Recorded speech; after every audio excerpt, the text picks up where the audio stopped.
Comenzamos entonces con nuestro sexto encuentro ya, vamos promediando lo programado en el taller. Vamos a retomar lo último que estábamos leyendo. Recordarán, estábamos hablando de la novela de Frédéric Beigbeder, El amor dura 3 años. Beigbeder, un escritor, bueno, contemporáneo que ya hemos trabajado en otras oportunidades, novelas como Una Salinger, y quizás la más reconocida de las novelas, una novela francesa.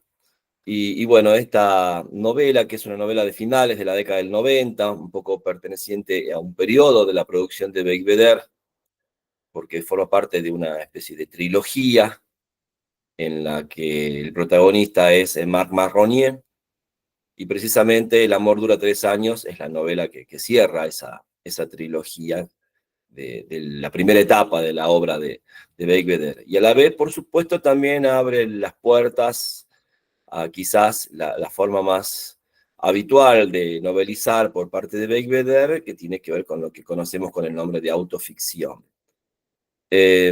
Luego, en un segundo momento del encuentro, vamos a comenzar a hablar de la novela de Olivier Bourdeau, Esperando a Mr. Bojangles, que bueno, es una novela también de un joven novelista francés, que bueno, fue su primera novela, recién estaba comenzando la producción de su obra, creo que ha editado solamente 2 libros hasta el momento, y bueno, esta fue una novela que también tuvo mucha repercusión en su momento cuando se la publicó en el año 2016. En el caso de Beigbeder, bueno, habíamos hablado un poco en el encuentro anterior respecto de las características, ¿no?, que tiene la narrativa de Beigbeder, ese humor bastante ácido, ese cinismo propio de los protagonistas de su obra, que bueno, por supuesto, este Marc Marronier, construido como una especie de alter ego ficcional del novelista, que finalmente, en los últimos capítulos de la novela, se desenmascara, ¿no? Habíamos dicho también, como una especie de proceso. La novela comienza siendo narrada en los primeros capítulos en tercera persona, luego Marc Marronier asume su rol de narrador y finalmente Marc Marronier dice, bueno, no soy Marc Marronier, soy Frédéric Beigbeder, ¿no? Por eso les decía que El amor dura 3 años abre lo que luego va a ser la obra de Beigbeder a lo largo del siglo XXI, que está totalmente ligada al género autoficcional. Y acá, bueno, aparecen también, por supuesto, las grandes obsesiones de la obra de Beigbeder, la vida del hombre contemporáneo, con ese hiperconsumismo que tiene su gran inicio en la década del 90, el hedonismo, la búsqueda del placer constante a través, por supuesto, del consumismo, que incluye también el consumo de drogas, el exhibicionismo, que también incluso está muy presente en toda su literatura, y de hecho muchas veces se lo ha criticado a Beigbeder por ese carácter exhibicionista de su vida privada, de su vida íntima. Ese juego, bueno, también de provocaciones al lector, con el uso del registro pornográfico, por ejemplo, o algunas escenas en otras novelas de mucha violencia, que remiten, por supuesto, a textualidades que tienen que ver con el consumismo también, ¿no?, con el consumo masivo, sobre todo en el caso de la pornografía. Y dentro de todo eso, decíamos también, bueno, una serie de preocupaciones respecto, bueno, de la vida de ese hombre moderno, ¿no? Y hombre también en el sentido no solo de especie, sino, bueno, de varón, ¿no? Hay una visión muy masculina en las novelas de Beigbeder, hay un mundo muy masculino, una perspectiva, ¿no?, desde la experiencia de ese sujeto varón. Y otra cuestión muy importante en la obra de Beigbeder es la obsesión por el paso del tiempo.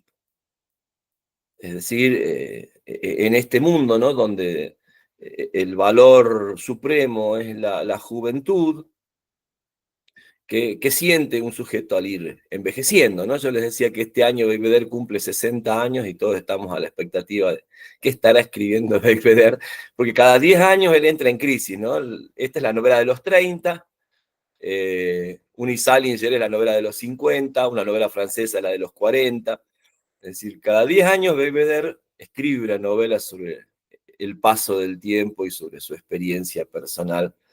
Y por supuesto, dentro de ella ocupa un lugar central el de las relaciones amorosas, las relaciones sexuales, las relaciones de pareja. Ya en el caso de Uni Salinger aparecía en escena, bueno, la cuestión de la paternidad, ¿no? Una paternidad que conoce, digamos, tardíamente porque es padre siendo ya bastante grande, Belvedere para los, digamos, cánones habituales, ¿no?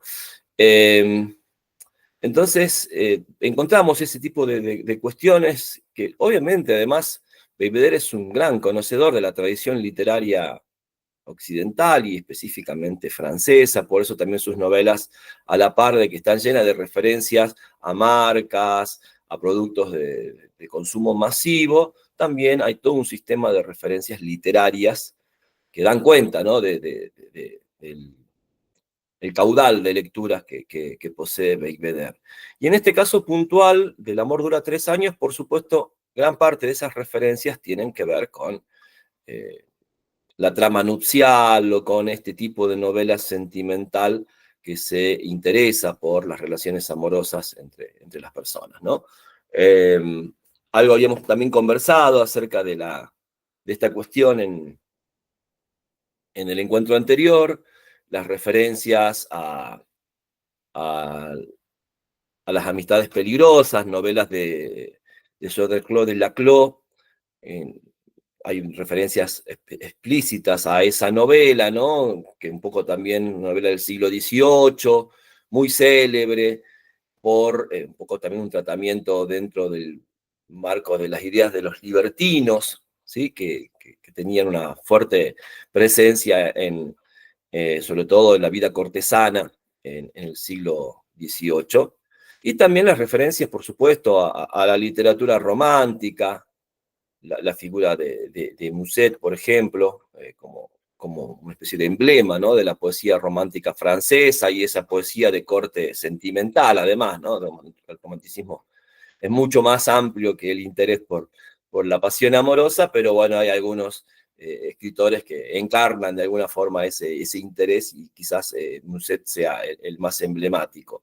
Y después, bueno, hay muchas otras referencias, las referencias, por ejemplo, a Francis Scott Fitzgerald y a su novela Suave es la noche, novela de la que ya hemos hablado, ¿se acuerdan? En los primeros talleres cuando leímos Alabama Song de Gilles Leroy sobre la vida de Francis Scott Fitzgerald y su esposa, Zelda Fitzgerald, que de alguna manera todos los conflictos, digamos, de esa pareja aparecen representados en esa célebre novela Suave es la noche.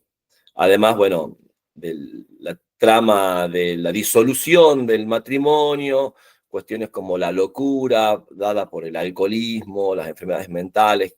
Zelda va a terminar internada en un psiquiátrico, se acordarán, cuando leímos Alabama Song. Y bueno, un poco ese tipo de referencias están dando vueltas en esta novela puntualmente, ¿no? Eh, por último, quizás para destacar, y algo que también fue destacado en el último encuentro, cierto registro humorístico, ¿no? En el modo de narrar que tiene Belvedere, con situaciones a veces que son como gags de comedia, ¿no? De la sitcom americana, o esa especie, no sé, de uso de la hipérbole, ¿no? Hay tantas, por ejemplo, al comienzo toda la descripción de la crisis de Marronier con esa exageración que lo lleva a esos intentos de suicidio patéticos y grotescos. Entonces, bueno, también eso es muy propio de Belvedere, recurrir a ese tipo de estrategias de representación grotescas y exageradas, hiperbólicas, que bueno, también van generando como diversas experiencias a lo largo de la lectura, ¿no? Uno pasa de reírse, después se encuentra con frases muy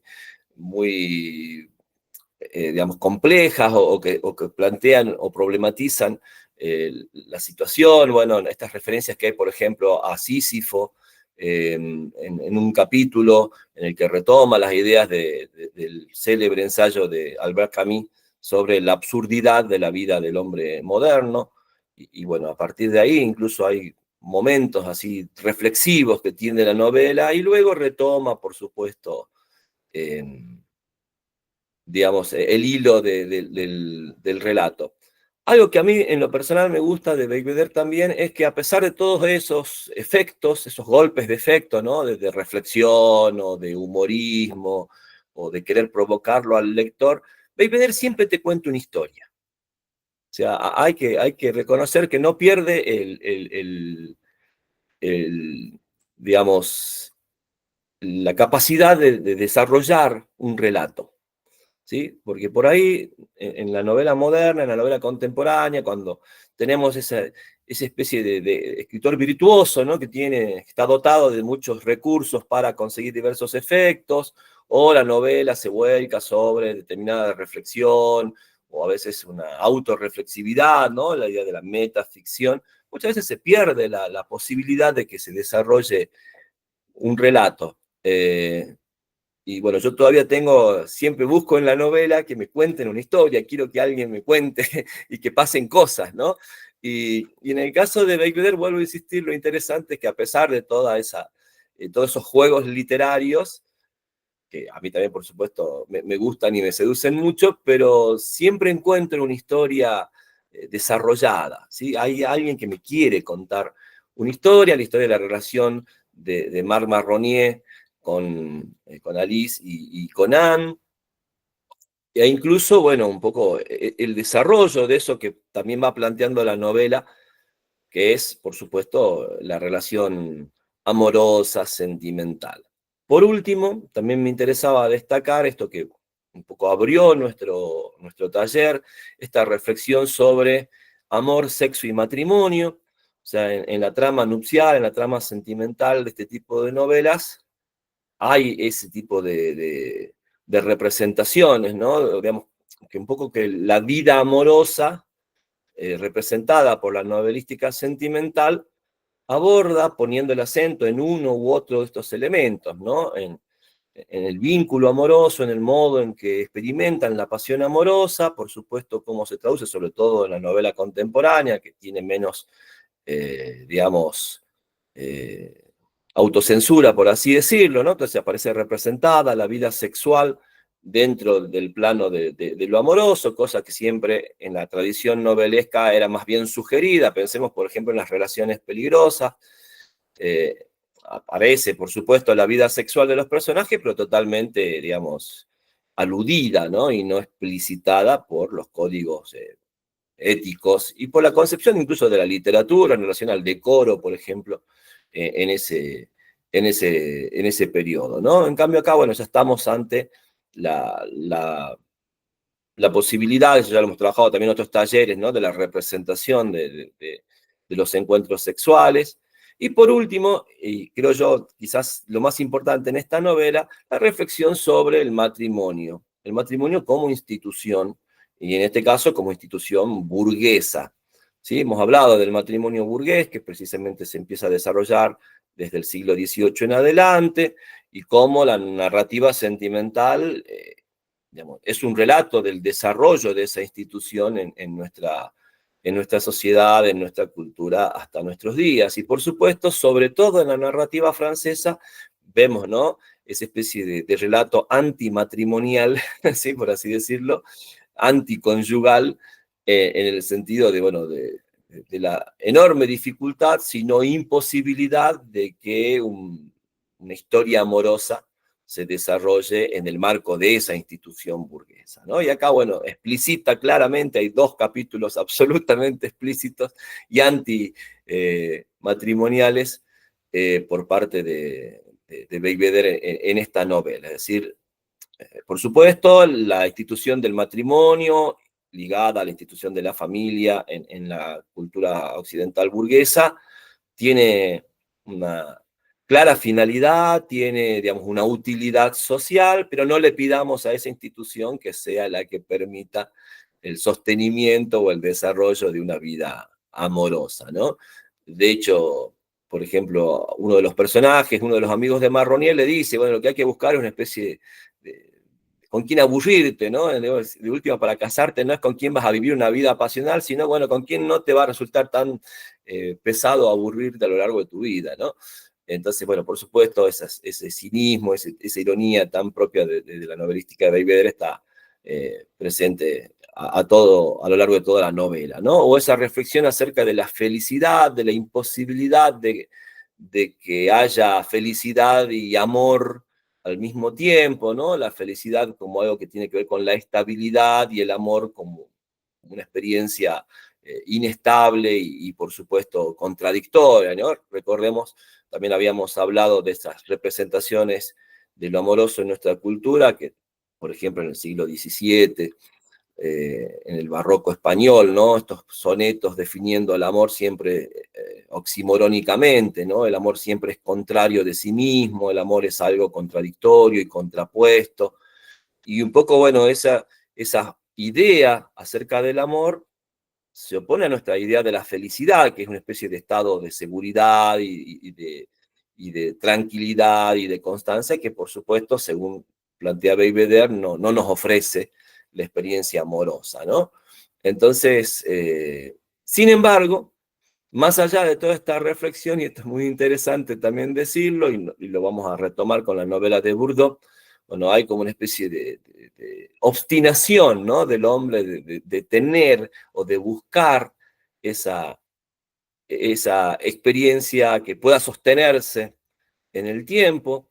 Un poco la historia con Alice es como el desafío, ¿no? De querer contradecir ese axioma de que el amor dura 3 años, por eso la segunda parte de la novela está narrada con capítulos que van haciendo una especie de cuenta regresiva, ¿no? Hasta el momento en que van a cumplir ya 3 años de relación Marronier y Alice, y que por supuesto, bueno, será el momento donde o se dé definitivamente el cumplimiento del axioma, se acabe la relación, o sea, un poco empiece ya el principio del fin, o de alguna manera se haya conseguido, digamos, romper, ¿no? Con esa ley, por así decirlo, y empezar a vislumbrar la posibilidad de sostener esa pasión amorosa por más de 3 años. No sé, bueno, algo habíamos conversado en el último encuentro, pero ¿cómo ha sido la experiencia de lectura? O algunas cuestiones que quizás a veces también el tiempo u otras lecturas van modificando, ¿no? Nuestra forma de percibir la novela que hemos leído. Van abriendo el micrófono y vamos escuchándonos. A ver, Teresa. Está el micrófono ahora sí. Ahí está. Bueno, sí, yo algo ya había dicho la vez pasada. Bueno, es una novela que a mí me gustó muchísimo, porque tiene todos esos elementos que vos acabas de mencionar, ¿no es cierto? Ahí encontramos un gran cinismo, humor, cuestionamiento de la institución matrimonial, esta cosa del amor, pero hay algo que a mí me gustó mucho, que fue esa referencia que él hace, que vos hablaste recién de Laclos y Musset. Él precisamente dice una frase algo así como que yo quería ser Laclos y terminé siendo Musset. ¿No? Y a mí eso me encantó porque realmente Laclos era aquel que pintaba esos personajes perversos, más allá que vos dijiste recién que bueno, ahí no hay pornografía, no hay sexo explícito, nada de eso, en relaciones peligrosas, ¿no? De Laclos, pero sugiere permanentemente la perversidad del hombre, que la toma la mujer como objeto, la denigración de la mujer, en esos ambientes todos pomposos de las altas sociedades francesas. ¿no? Pero una gran maldad y perversidad. Entonces, él quería hacer eso y termina siendo Musset, que Musset es un enamoradizo total, ¿no? Como vos dijiste, es el romántico por excelencia, que sufría, él fue el amante de Georges Sand y tuvo unos amores así todos. Y vos ves los textos de Beigbeder, las cartas que él le escribe a Alicia cuando ella está con el marido, son románticas, pero yo más que de Musset te diría de Corín Tellado, ¿no es cierto? Porque son unas cartas donde él muere de amor y sufre, ¿no es cierto? Que nada tiene que ver con el Laclos que él quiso ser. Y bueno, y me parece que en la novela al final hay una cierta, como que el desarrollo de toda su historia amorosa termina un poco contradiciendo, porque si bien el final no es absolutamente explícito, pero creo que podemos inferir que él llega al último día del tercer año y está en las mejores relaciones con esta mujer. Así que bueno, una novela a mí me gustó muchísimo.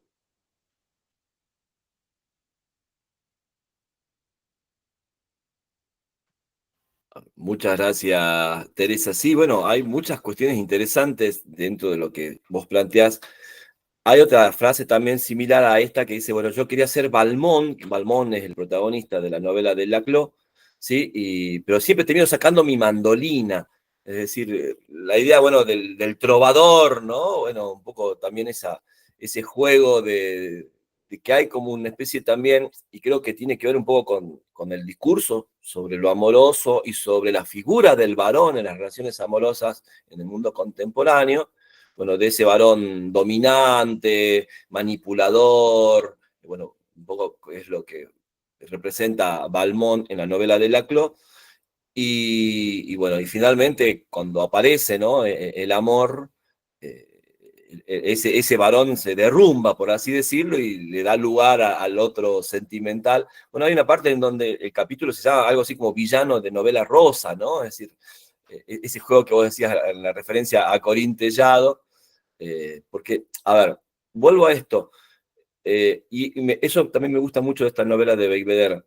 El discurso sobre lo amoroso es muy contradictorio en el mundo contemporáneo, ¿no? Esta idea de que estamos bombardeados desde muy chicos, ¿sí?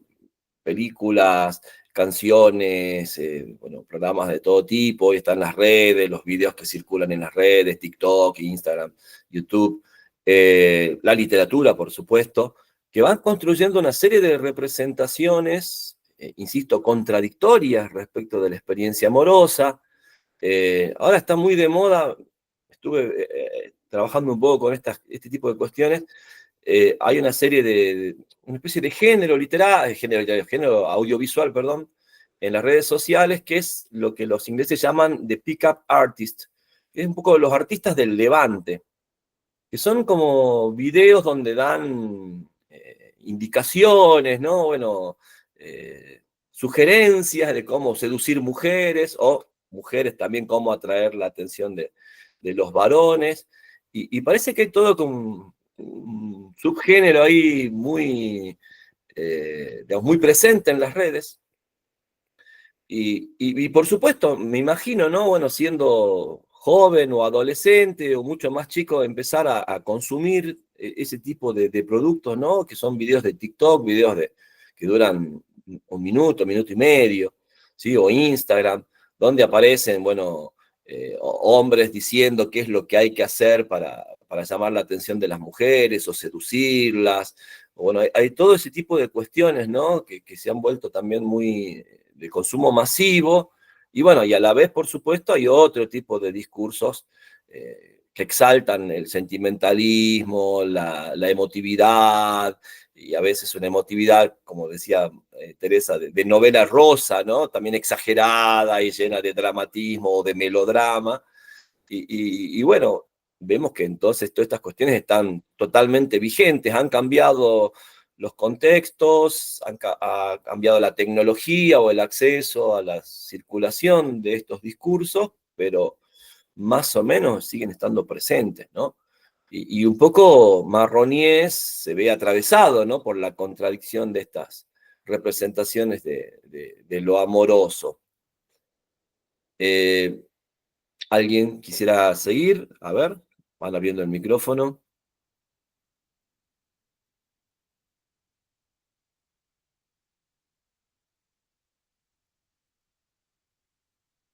A ver, sí, Mabel. Sí, yo ya vi el video que mandaste, que ya se habló y muchísimo, ya está, creo, dicho bastante, o sea que no, para no reiterar más lo que dijiste hoy, simplemente era marcar cómo él se dirige a los posibles lectores. Hay una permanente, apelación al lector. Eso por un lado. Después me pareció muy interesante cómo va describiendo todo el estado de enamoramiento, o sea, muy detallista, cómo se siente ese amor, cómo se enamora, o sea, uno cómo lo va siguiendo y sintiendo. Y después, cómo el sentimiento de entrar en pánico en su gestión hacia cuando se cumplen los 3 años, también toda esa, tan detallado cómo se siente el personaje y además ya siente como un poco, por esa sugestión, ya como que hay un desgaste. Y cómo se va marcando la cuenta regresiva, o sea, a medida que se va acercando los 3 años, cómo va titulando. Y después sentí el personaje narrador, como muy inmaduro desde el punto de vista sentimental, de sus emociones, porque a pesar de estar tan enamorado de Alice, permanentemente mira a otras mujeres, quiere tener otra relación, o sea, esa incapacidad de la fidelidad, no sé, todo el tiempo además planteándose, por ejemplo, para mantener el amor, en una de esas se puede ser infiel, se puede tener multirelaciones, o sea, esa falta de estabilidad en los sentimientos. Era nada más para marcar eso, gracias. Muchas gracias, Mabel. Bueno, ahí está que vos decís, cierta característica, bueno, adolescente, ¿no?, del personaje que construye Beigbeder sobre sí mismo. Bueno, hay novelas como, por ejemplo, una novela francesa donde él es muy crítico consigo mismo, ¿no?, con esa forma de- que además, bueno, tiene que ver con el contexto social, con el contexto en el que vivimos, ¿no?, con esa demanda de la eterna juventud, que, bueno, si no se va a conseguir biológicamente, por lo menos como experimentarlo, o sentirse, o vivir como si no fuese ese sujeto que va envejeciendo o tendría que ir madurando, ¿sí? Incluso, bueno, esto circula socialmente como un valor, ¿no? Esa eterna juventud, esa adolescencia, ese vivir de manera, no sé, irresponsable o, no sé, totalmente a contracorriente de las convenciones, por ejemplo. Bueno, esto ya lo vamos a trabajar sobre todo en la siguiente novela.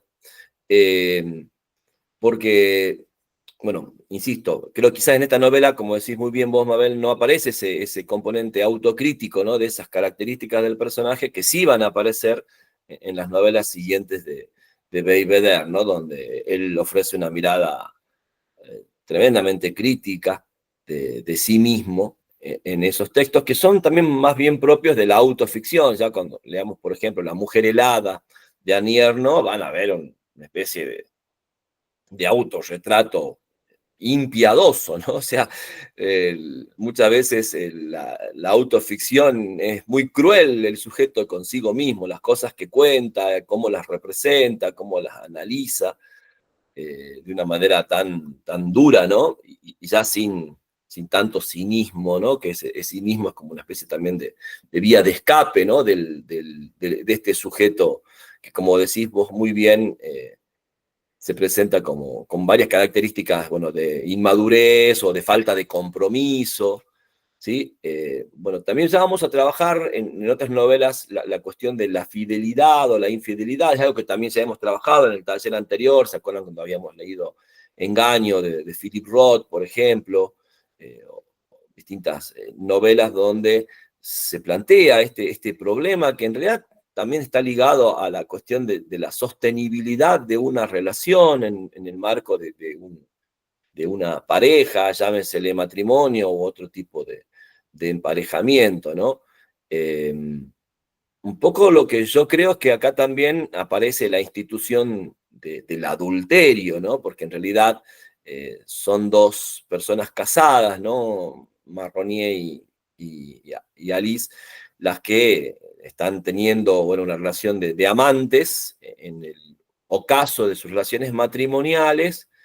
Y fíjense un poco también ese juego que presenta la novela cuando, por supuesto, Marronier es descubierto, esa infidelidad es descubierta, Anne lo abandona, le pide el divorcio, y ahí Marronier empieza a insistirle a Alice que también se separe, que se divorcie, ¿sí? Y en el caso de Alice, ella no quiere terminar con su matrimonio y quiere sostener a Marc Marronier como amante, ¿no? Que también eso es interesante, ese juego, porque incluso hay como un juego de inversión, ¿no? Es el varón el que le está pidiendo, ¿sí? Y es la mujer un poco la que está dominando la situación de si me voy a separar o no me voy a separar, y él anda detrás de ella, cuando por lo general un poco el estereotipo es la inversa, ¿no? El varón que sostiene la doble vida, y la mujer amante la que está esperando la separación del varón, ¿no? Acá hay como ese juego también de inversión, porque Alice en un primer momento, o desde un primer momento, le marca que no quiere una relación de pareja con Marc Marronier, sino solamente sostener, digamos, esa relación clandestina. Entonces, ahí también hay un juego interesante respecto a lo que plantea Mabel, como para tener en cuenta, ¿no? A la vez también hay esta idea como de la fidelidad o del sostenimiento de una relación en función de las expectativas que tenemos sobre la relación amorosa, ¿no? Que también es otro tema de la novela de Becbeder, este juego de las expectativas y la realidad, por así decirlo, lo que esperábamos de una relación o de un modo de relacionarnos con alguien y lo que realmente sucede en esa relación. ¿Sí? Fíjense que incluso en ese cinismo, en esa ironía, dice que el peor de los matrimonios es el matrimonio por amor. Porque una pareja que llega enamorada y se casa, ¿qué hay después de eso? Dice Marronier. Y bueno, es cuesta abajo, o sea, no hay forma. Si ya llegaste al sumum y en ese momento de sumum decidiste casarte, olvídate lo que va a venir después, todo es cuesta abajo. ¿Sí? Bueno, ese tipo de reflexiones también son como, insisto, interesantes en cuanto a ese carácter de provocación que tienen, ¿no? Creo yo que uno de los elementos más fuertes de la narrativa de Becbeder es provocarnos con ese cinismo, con ese humor, con esas contradicciones, que además se inscriben, vuelvo a insistir, narrativamente en lo que va viviendo o haciendo su personaje, ¿no? En este caso, Marronier. ¿Alguien quisiera agregar algo más? A ver, Marta, sí, abrió el micrófono. Sí, bueno, yo también creo que ya hice algunos planteos en el encuentro anterior. En definitiva, terminé riéndome mucho con la novela de Belvedere, y me pareció sumamente interesante la amplitud temática que tiene, porque no hay tema que no aborde, y al mismo tiempo, también lo señalé, tiene un manejo del lenguaje casi es exquisito, merecería realmente un estudio particularizado, solamente el estudio del lenguaje, porque apela a todos los recursos retóricos disponibles. Yo me acuerdo que cuando fui estudiante, ya había empezado a trabajar en la UNSA. La doctora Celina de Cortázar dio un seminario y en ese seminario planteaba que en realidad los tópicos de la literatura no son tan abundantes, ¿sí? El amor, la muerte, el dolor, quizás la infancia, y a lo largo de las lecturas que hicimos, que venimos haciendo, vemos cómo se reiteran esos temas. Sí creo que en la narrativa más reciente ha tomado muchísima vigencia la reflexión sobre la propia escritura, ¿no? O sobre la escritura en general, sobre la ficción como verdad, la ficción como mentira, que aparece en la próxima novela que vamos a comentar, pero tampoco esa temática estuvo ausente en los narradores, ¿no es cierto? Incluso aparece en el Quijote de la Mancha. Así que, bueno, solamente aportar ese comentario. Muchas gracias. Muchas gracias, Marta. Bueno, lo que plantea Marta es fundamental, creo yo, para entender a algunos de los grandes escritores franceses contemporáneos, esa especie de barroquismo que hay en este tipo de poéticas literarias del finales del siglo XX, principio del siglo XXI. Bueno, un poco el artista barroco se sabe virtuoso y exhibe su virtuosismo, y lo mismo pasa con muchos escritores, sobre todo franceses, ¿sí? Y creo que es como un sello, ¿no? de la literatura francesa contemporánea, esta idea de, bueno, del escritor virtuoso que tiene dominio digamos, de vocabulario, de estrategias, conocimiento de la tradición narrativa, dominio también de las estructuras gramaticales, ¿sí? Que puede escribir, como Albert Cohen, como dice en algún momento, también juega con ese tipo de cosas Belvedere, ¿no? Es decir, bueno, puedo escribir con oraciones muy breves y avanzar en el relato, puedo mandarme unas oraciones llenas de subordinadas y con un dominio de la lengua francesa, bueno, que se pierde, por supuesto, en una traducción, pero que, bueno, un poco el traductor trata también de reproducir o de recrear, ¿no? Entonces tenemos no sé, un Belvedere, un Houellebecq, que son escritores que se saben virtuosos, ¿sí? Y que exhiben ese virtuosismo. Lo mismo que pasaba con los artistas del barroco, o sea, un Cervantes, un Lope de Vega, un Molière, un Racine, se sabían virtuosos, ¿sí? Y obviamente, usamos una especie de metáfora muy contemporánea, tiraban toda la carne a la parrilla, o sea, mostraban sin ningún tipo, ¿sí? Digamos, qué tan virtuosos eran. Y un poco hay eso, ¿no? Puede resultar chocante, a veces hay críticos que les molesta ese exhibicionismo, ¿no? de virtuosismo, pero bueno, muchas veces lo que genera es admiración por parte del lector. Por ahí también puede sentirse a veces el lector abrumado con ese virtuosismo, ¿no? Porque es un tipo de narrativa que constantemente está refiriendo a la tradición literaria, que constantemente está jugando con un sistema de referencias muy, muy profuso, o que constantemente está reflexionando sobre sí misma, ¿no? Un poco esto que decía también Marta de la reflexión sobre la escritura, que también está muy presente en todas estas novelas que venimos leyendo, ¿no? Entonces, vamos a encontrarnos con esa cuestión. Y bueno, y en el caso de Belvedere puntualmente, bueno, su formación como publicista, ¿no? Esta cuestión, ¿no? del lenguaje, además de un publicista que viene sobre todo de la gráfica, ¿sí? De la publicidad gráfica, que, bueno, sabe la importancia que tiene la relación entre el lenguaje e imagen y bueno, lo que significa encontrar esa frase o encontrar esas palabras que generen un efecto, una conducta, ¿sí? Que además está muy bien desarrollada, si les gusta Belvedere, en otra novela de Belvedere que se llama, bueno, está traducida como 13,99 €, el título en realidad es 99 francos, que es un poco el valor de un libro de bolsillo, un valor estándar de libros de bolsillo en Francia. Creo que hay como una ley en Francia, hay en varios países europeos esa ley, de que el libro de bolsillo, el libro económico, tiene que tener el mismo valor que la entrada de cine.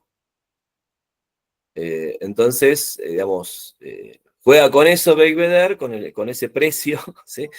de un libro barato, ¿sí? De un libro accesible al público.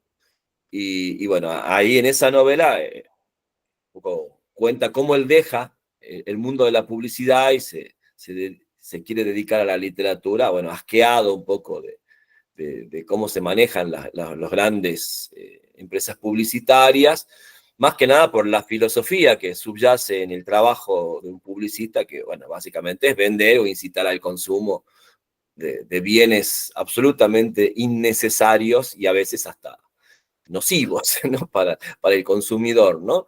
Entonces hay toda una reflexión muy, creo que de todas las novelas es la más aguda y cínica de Belvedere, pero bueno, no aparece estos temas de lo amoroso, lo sentimental, que es lo que estamos viendo, pero se las recomiendo si les interesa y suele conseguirse esa novela también traducida al castellano. Sí, Marta. Sí, yo, Ariel, voy a leer un párrafo, porque habría muchos más, seguramente, y además hay frases que son realmente bastante simpáticas. En un momento dado, dice en el capítulo Suave es la noche, decidí engañar a Alice con su mejor amiga. Julie no se hizo de rogar para acompañarme a la cena. Le conté que estaba fatal y comprobé que ninguna mujer se resiste cuando el hombre de su mejor amiga le dice que estaba fatal. Eso debe de reavivar en su fuero interno el sentido del deber, la sacrificada enfermera, la hermanita de los pobres, latente que llevan adentro. La verdad es que tiene, incluso hay una mirada terrible, ¿no? En este párrafo, la hermanita de los pobres. Pero es muy curioso. A mí siempre me llamó la atención estas mujeres que acuden a las cárceles para acompañar a los hombres condenados.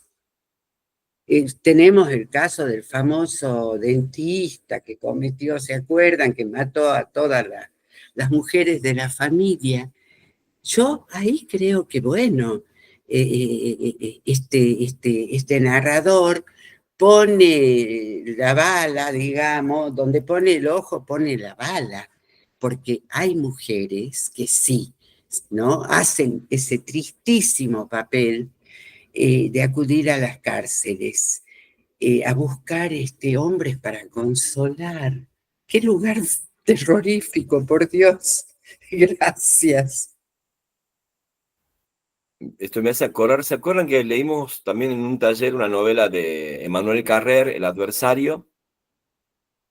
Que, bueno, ahí presentaba también un asesino que mata a toda su familia y que había construido toda una vida de ficción y que al final, bueno, tiene, digamos, como un vínculo, una relación, ¿no? Con una mujer que también acude a las cárceles, primero con una intención más bien de tipo religiosa, ¿no? De acompañar, digamos, de redimir a un sujeto como el protagonista de esta novela, y luego, bueno, un poco la visión que tenía el narrador, que es el propio Carrer, de esa situación, ¿no? Bueno, también este tipo de apartados como el que acaba de leer Marta, tiene que ver con una tradición también de la novela francesa, que muchas veces raya en la misoginia, ¿no? También hay que decirlo, ¿sí? Es decir, a Belvedere también muchas veces se lo ha acusado de misógino.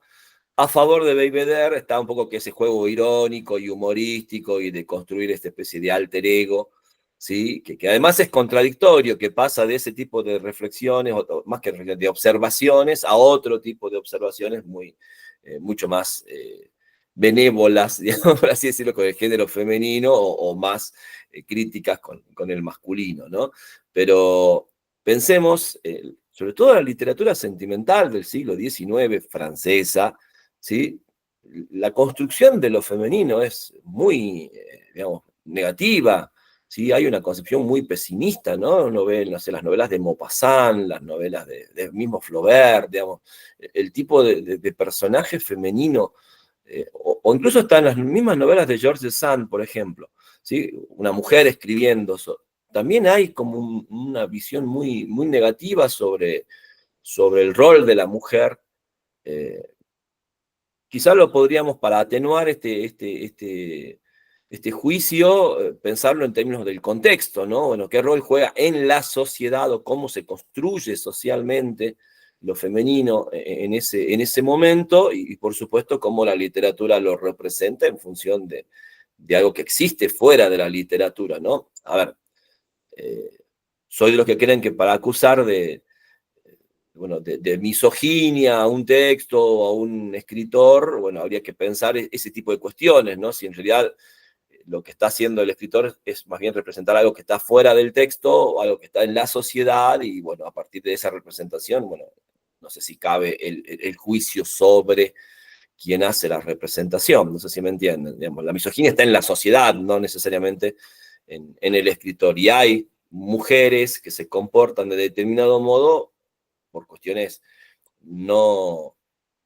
biológicas, ¿sí? No esenciales, ¿sí? No porque eso es ser mujer, sino porque en ese contexto social se desarrolla ese tipo de conductas o de identidades femeninas, ¿no? No sé si me entienden a dónde apunto, ¿sí? Porque, bueno, también es algo que quizás vamos a leer o ver en la crítica de la obra de Belvedere. ¿Alguna otra apreciación? ¿Alguien quisiera agregar algo más? Si no, pasamos ya a la novela de Bourdieu.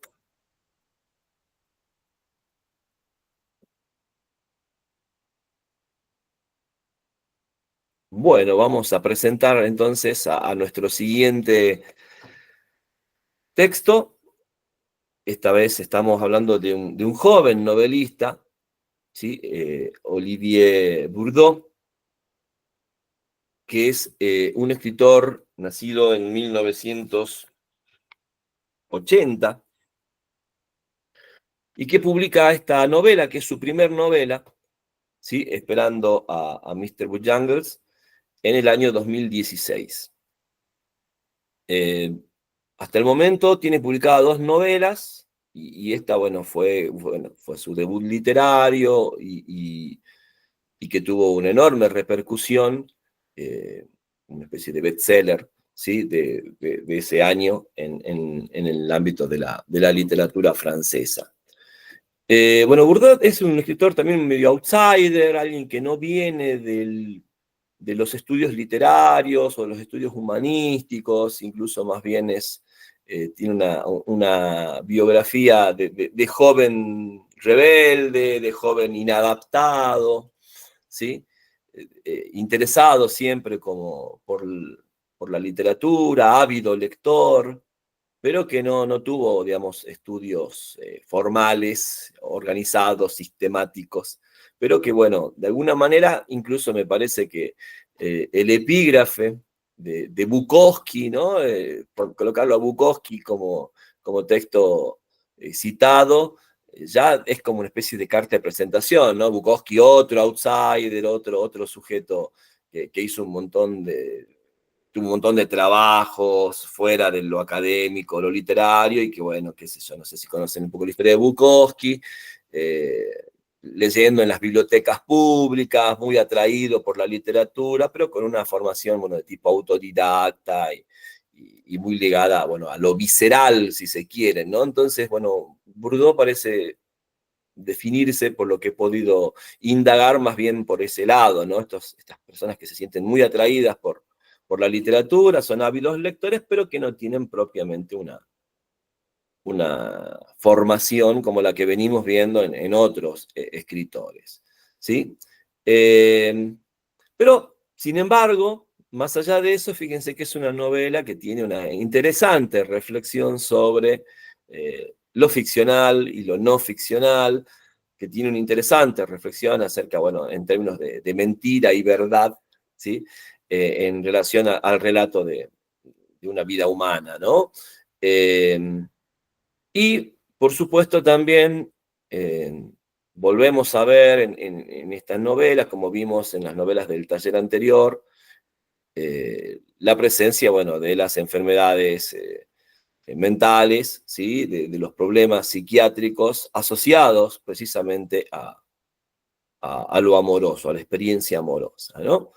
Recordarán que habíamos hablado en varias oportunidades, ¿no? Un poco esos tres campos donde de alguna forma se define lo amoroso en nuestra cultura: el campo religioso, el campo científico y el campo artístico, más específicamente literario. Obviamente que hay diversos entrecruzamientos, ¿no? Pero bueno, estos campos han ido constantemente haciendo referencia, tratando de definir o caracterizar o representar lo amoroso en nuestra sociedad y en nuestra cultura, ¿no? Y bueno, la novela de Bourdieu tiene esa especie bueno, de pareja, ¿no? Que es la protagónica de la novela, que, bueno, está ligada precisamente a esta experiencia, ¿no? de la locura, para llamarlo con un término más vulgar, ¿sí? Pero mucho más usual en el modo en que se junta, se relaciona esa pareja. Bueno, en cuanto a los antecedentes, me parece, como lector, bueno, tiene muchos ecos del surrealismo, la novela, en esa idea de una pareja no convencional, aunque, por supuesto, también vamos a tener que tener siempre en cuenta la perspectiva del narrador, que es el hijo de la pareja, un hijo que ha sido influenciado por las ideas sobre todo del padre, respecto de lo convencional y lo no convencional. Fíjense los problemas que le trae a ese narrador en la vida escolar, ¿sí? El tipo de educación familiar que ha recibido. Por lo tanto, la novela también juega con esa ambigüedad de si lo que sucede es lo que se ve o lo que ve ese narrador joven o niño, ¿sí? Aunque tiene como contrapunto la narración del propio padre, ¿no? Que en ese sentido también me parece muy interesante ese recurso en la novela.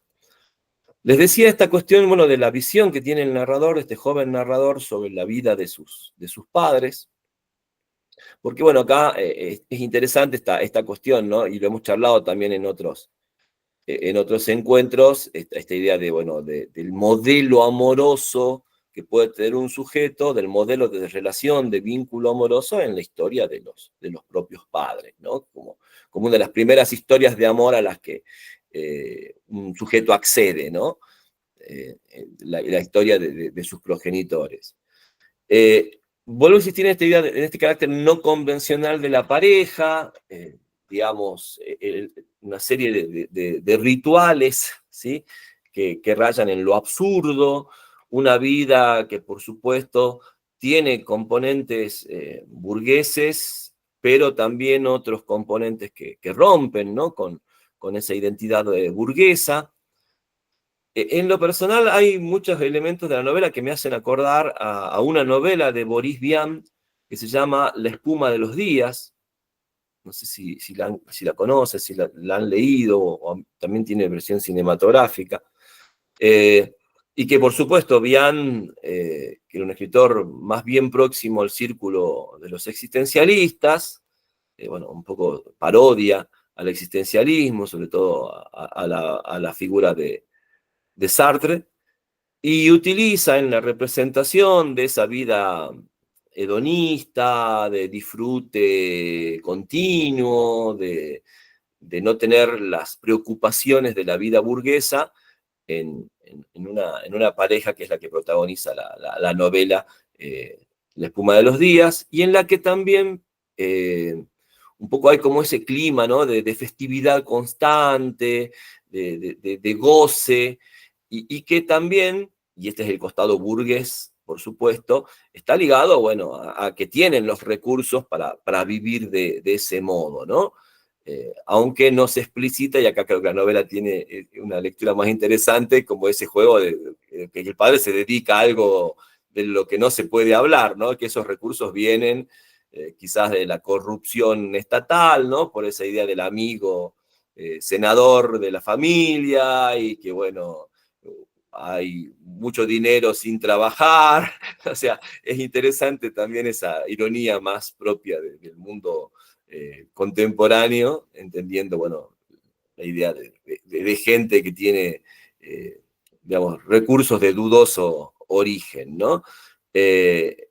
Bueno, un poco también en La espuma de los días aparecía esa idea, ¿no? De que, bueno, esa vida poco convencional, relajada, de puro goce, y necesita recursos, o sea, no se puede vivir esa vida si no se tiene los recursos económicos para despreocuparse de otras cuestiones, ¿no? Y un poco creo yo que la novela de Bourdieu va a poner un poco el acento en esa cuestión, ¿no?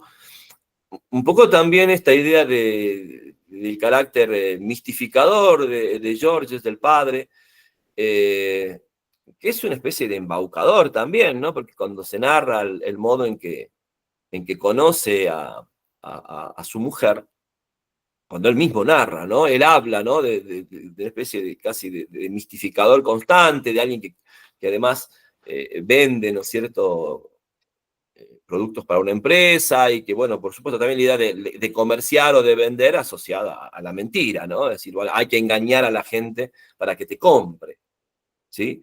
Entonces hay como ese sesgo que para mí obviamente separa la novela de Bourdieu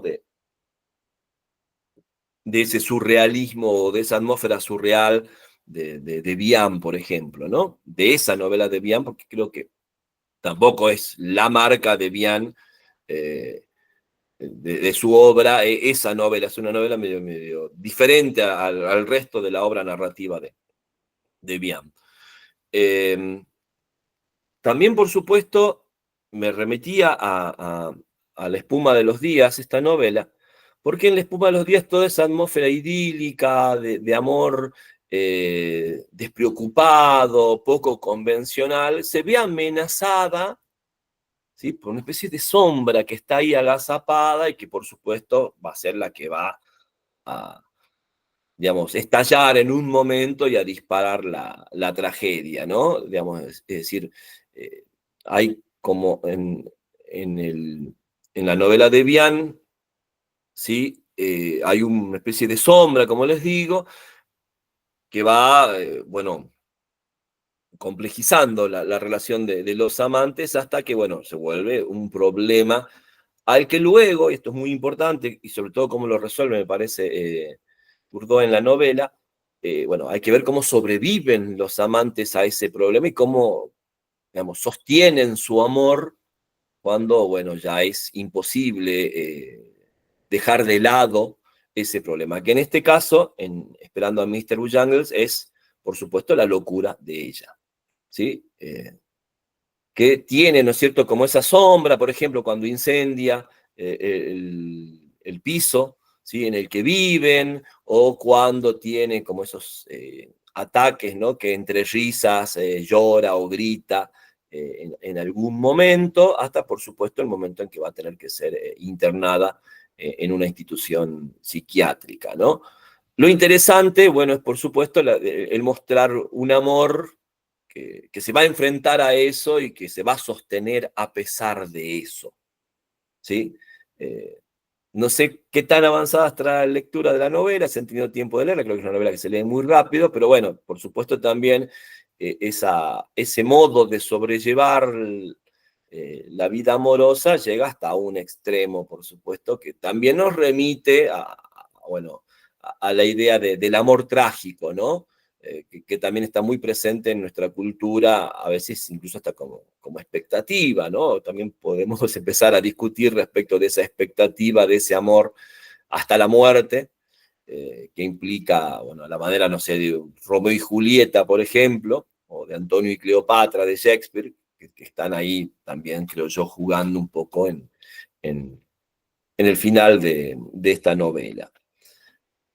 Bueno, lo interesante también es la representación de esa vida amorosa, ¿sí? De esas pequeñas, de esos pequeños rituales que tiene la pareja, del que es testigo el narrador, ¿no? Y que nos va contando este juego, bueno, de los nombres, este bailar, la canción de Bojangles cantada por Nina Simone, en la versión de Nina Simone, que es una canción folk norteamericana, que tiene muchísimas versiones, es como un clásico, ¿no? De la cultura estadounidense, y que, bueno, la versión que ellos bailan, que es una versión más jazzística, no sé si la han escuchado, ¿sí?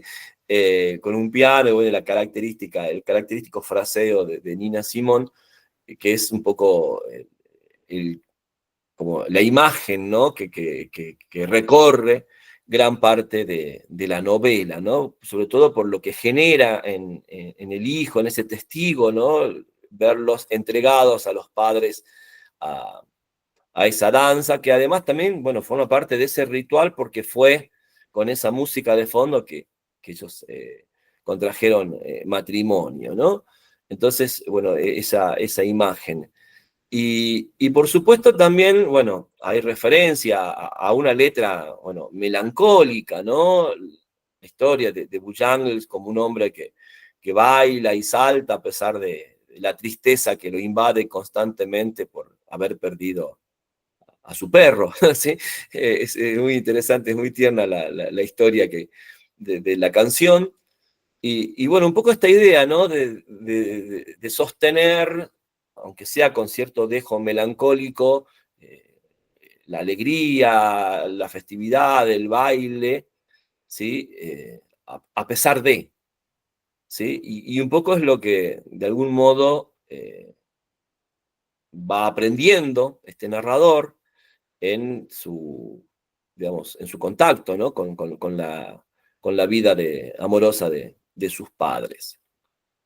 Por supuesto, también aparece esta idea, ¿no? de lo amoroso asociado a la ficción, ¿sí? De que lo amoroso se construye desde un modo de ficcionalizar la vida propia o de ficcionalizar la vida del otro, ¿sí? Algo que, por supuesto, nos remite a Proust, ¿sí? Eh, la imposibilidad, ¿no? de conocer al ser humano, de conocernos a nosotros mismos, de conocer a los otros que están fuera de nosotros, y que de algún modo el vínculo, el modo de acercarnos es la ficción, ¿sí? Y por supuesto, si el vínculo es sentimental, amoroso, bueno, la ficción es mucho más fuerte todavía para poder construir ese vínculo, ¿no? Porque de algún modo, bueno, insisto, ¿no? Todo esto que se dice en la novela siempre hay que atenuarlo en función de la perspectiva que tiene el narrador, ¿no? El hijo que ve el modo en que se relacionan sus padres, aunque tiene como contrapunto la propia versión de Georges. Y acá tenemos, en esa visión, bueno, toda esa ambigüedad, ¿no? De qué es verdad y qué no lo es, ¿sí? Que es un poco lo que se pone en juego cuando el chico sale de la casa, sale del ámbito familiar y va al colegio, ¿sí? Y por supuesto ahí se da cuenta, ¿no? De ese lugar que ocupa la ficción o la mentira, ¿sí? En términos ya negativos y no positivos, como funciona en el ámbito familiar. Bueno, no quiero avanzar demasiado porque no sé cómo anda la lectura, pero bueno, vamos a ver cómo han ido experimentando el texto, si quieren ir comentando esta novela. Es una novela además que te hace pasar por muchos estadios, creo yo, ¿sí? La historia va cambiando constantemente y bueno, hacia el final, sobre todo, por supuesto, se vuelve bastante, no sé, melodramática, si se quiere, ¿m? Pero con un melodrama, creo yo, bastante controlado, ¿no? Insisto, atenuado siempre por las perspectivas de los narradores, que creo yo, me parece que es uno de los recursos más interesantes que tiene la novela por el efecto que consigue ese juego de voces.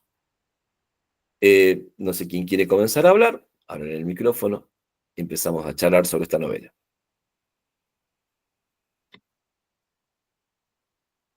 A ver, Marta, ¿sí? Estás con el micrófono apagado. A ver, prende el micrófono. Ahora sí.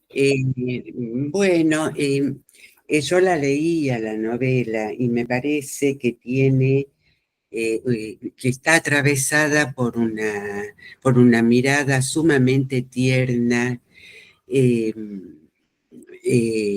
pero al mismo tiempo también el humor es muy importante.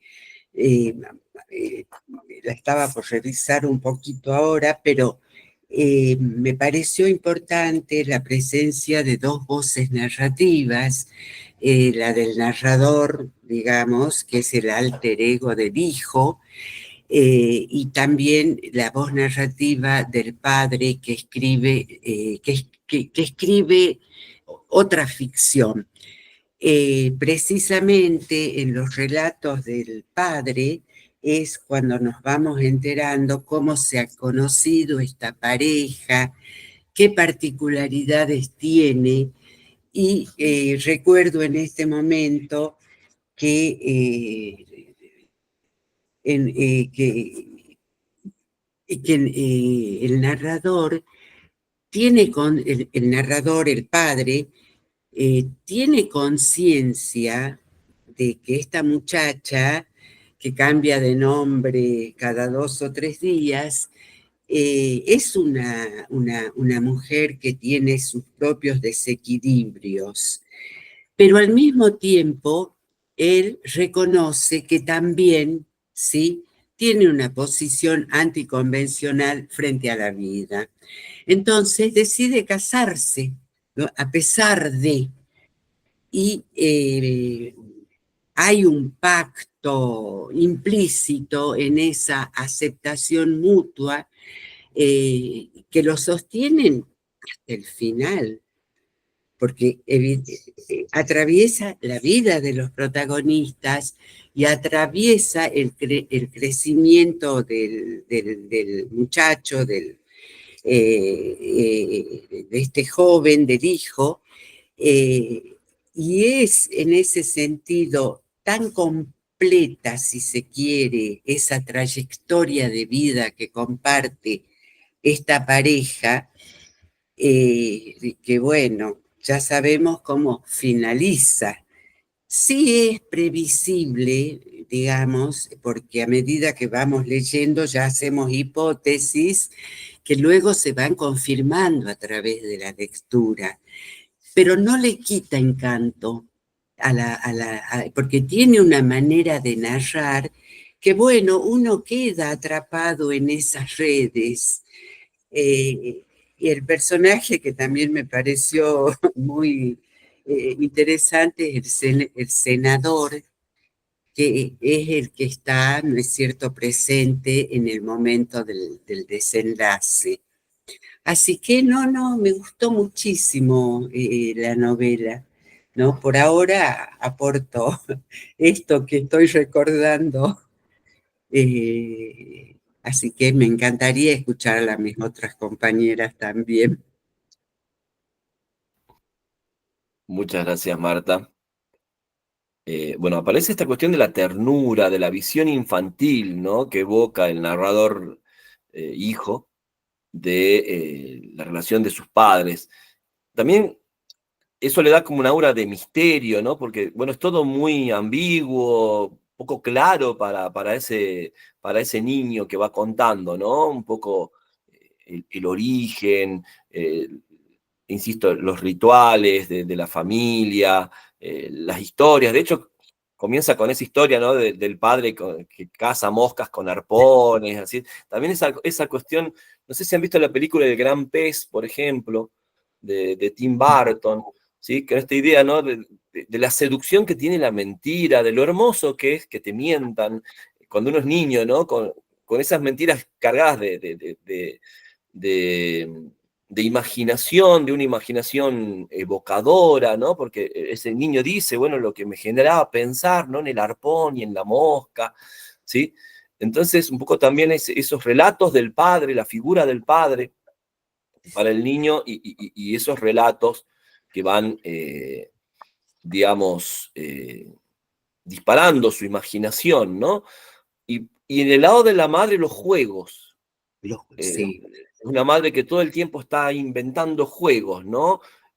Para que de alguna manera se entretengan y los días no sean iguales a los anteriores, ¿no? Eso también es muy interesante de pensar cómo funciona. Y por supuesto el juego también implica ficción, ¿sí? Así como esos relatos mentirosos, ¿sí? Del padre, llenos de imaginación, el juego también instaura, por supuesto, una realidad ficcional. La presencia de esa grulla, ¿no? De Doña Superflua, que anda también dando vueltas por la casa y que forma parte de esa familia, ¿sí? Y por supuesto, este niño cuando va y cuenta esas cosas fuera del entorno familiar, bueno, el enojo de las maestras, el rechazo de los compañeros, ¿no? Porque por supuesto, no deja de ser un niño o que miente o exagera o imagina todo lo que está contando, y bueno, también un poco aparece esa ambigüedad en la familia, ¿no? Y por supuesto también la ficción como evasión, ¿sí? La imaginación como un recurso para no enfrentar esa realidad que se conoce, ¿no? Ya sea, como les digo, el origen de los ingresos económicos de la familia, del padre, ¿sí? O la enfermedad de la madre. Es decir, toda esa atmósfera ficcional no es otra cosa que una evasión hacia la realidad, que también podríamos pensarla en carácter también amoroso, de protección al hijo, de protegerlo de esa realidad. Y bueno, me parece que también tiene como varios niveles esta cuestión de cómo aparece lo ficcional en la novela, ¿no? Todos los componentes ficcionales que tiene el relato. Y por supuesto, bueno, vuelvo a insistir en la idea de la ficción amorosa. ¿Alguna otra apreciación? A ver, ¿quién más quiere compartir? No, ¿Sí, Teresa? A ver. Estaba abierto tu micrófono, ahora cerraste. sí, está abierto, ¿no? Sí. La verdad que Ahora es sí, ahora sí. una novela que tiene muchísimos elementos para el análisis. De una es una familia total y absolutamente atípica, que no se encuadra bajo ninguno de los cánones tradicionales, pese a que ellos sí cumplen cuando se encuentran y se enamoran, el ritual de formar una familia, el casamiento, dan todos los pasos, después el tener el hijo, pero la vida de ellos es total y absolutamente es un disloque total, ¿no? Lo que me pareció que siempre está el amor. Creo que esta familia se sostiene y pasa por todas esas etapas de a ver, en francés se dice debauche, Laura, a ver si me... ¿Cómo? Esa cosa de ser totalmente dislocado, ¿no es cierto? Que se lanzan a todos los placeres, la droga, el consumo, el alcohol, el baile, ¿no es cierto? Esa debauche junto con el amor, porque ahí esa locura no puede con el amor que él tiene hacia ella y que ella también tiene hacia él, pese a su locura.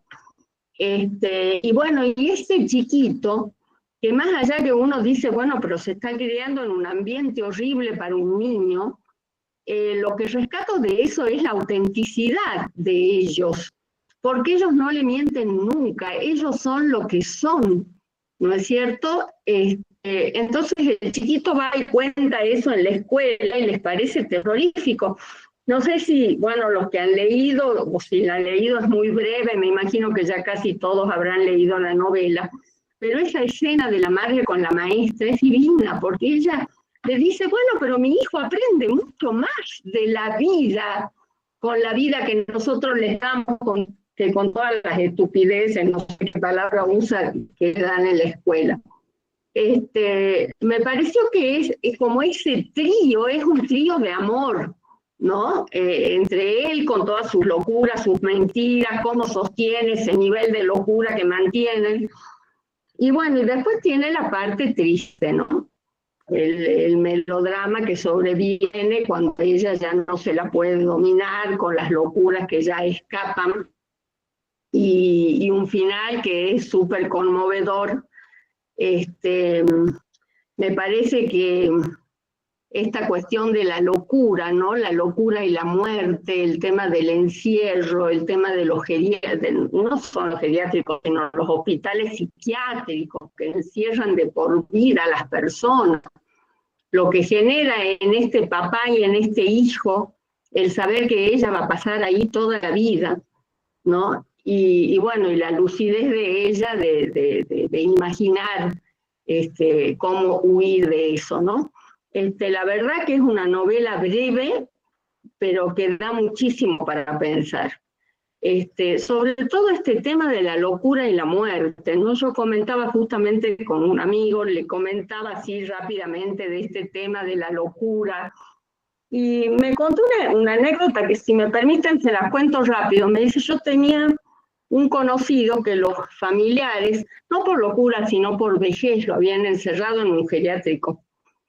Y un día se lo encuentra en la calle y le dice, yo ahora soy feliz en la calle, me escapé del geriátrico porque estar esperando la muerte, viendo cómo todos se morían, un día se moría el uno, otro día lo operaban a otro, y estar todos juntos ahí en un mundo encerrado, ahora en la calle yo soy feliz, ¿no? Y bueno, me dio a pensar esta anécdota que me contaba mi amigo, justamente con esta cuestión, ¿no? De la desesperación de permanecer allí hasta la muerte. Y bueno, que tanto el amor de esta familia, que es constituida por papá e hijo, entienden eso, ¿no? Y bueno, la sacan. Y ven como ellos no encajan en ningún molde de la sociedad, ¿no? Porque para la sociedad un loco tiene que estar en el psiquiátrico. Los médicos dicen que tiene que estar en el psiquiátrico. Y ellos no, ellos inventan esta huida fantástica, ¿no es cierto? Y bueno, le dan un poco de felicidad en el tiempo que le queda de vida. Así que no, es una novela lindísima, me encantó por todos los elementos, no tan humanos que tiene, tan para analizar desde el punto de vista de lo humano. Bueno, no sé si alguien más quiere aportar, porque a mí me conmovió mucho esta novelita. Qué bueno, muchas gracias, Teresa. Bueno, esto del humano y la locura, que también ya hemos hablado de esa cuestión, ¿no? Porque el discurso amoroso en Occidente también siempre estuvo ligado al discurso sobre la locura, ¿no? Incluso habíamos hablado de cómo hacia finales de la Edad Media, comienzos de la modernidad, aparecen, ¿no?, en el campo científico la idea del amor como una anomalía, ¿sí?, de la pasión amorosa como una enfermedad, ¿sí?, ligada a estas teorías de los humores o ese tipo de cuestiones, ¿no? A veces el tema de la melancolía del enamorado. Hoy la palabra melancolía nos suena mucho más poética y familiar, pero en ese periodo era una enfermedad que debía ser tratada, y a veces tratada con, no sé, con tratamientos invasivos, ¿no? Te sacaban sangre, te hacían punciones, una cosa espantosa, pero un poco para curar esos humores, ¿no?, propios del estado del enamorado. Pensemos la idea, bueno, de ese Quijote, ¿no?, que también acá hay una referencia a Quijote en la novela, ¿sí?, del amor loco.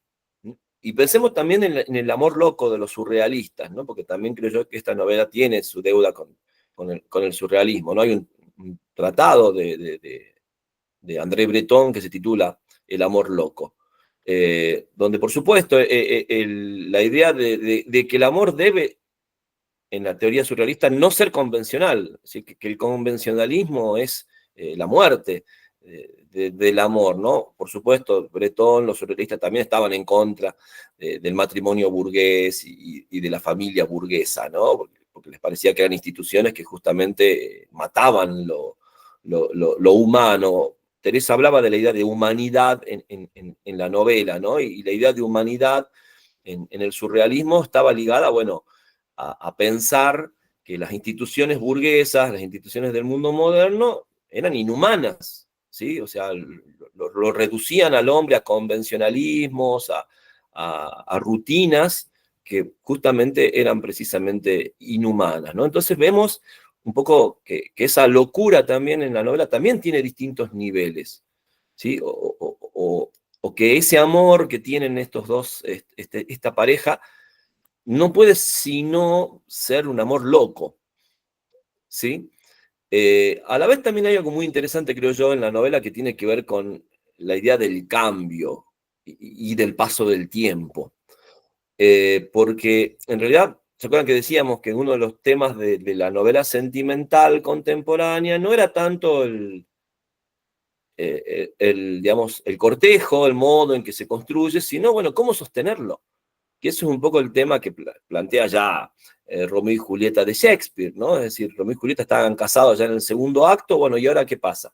¿Sí? Ahora, ¿cómo sostenemos, ¿sí?, a lo largo del tiempo hasta que llegue la muerte, en esta idea de que es la muerte quien debe separar a los amantes, ¿no?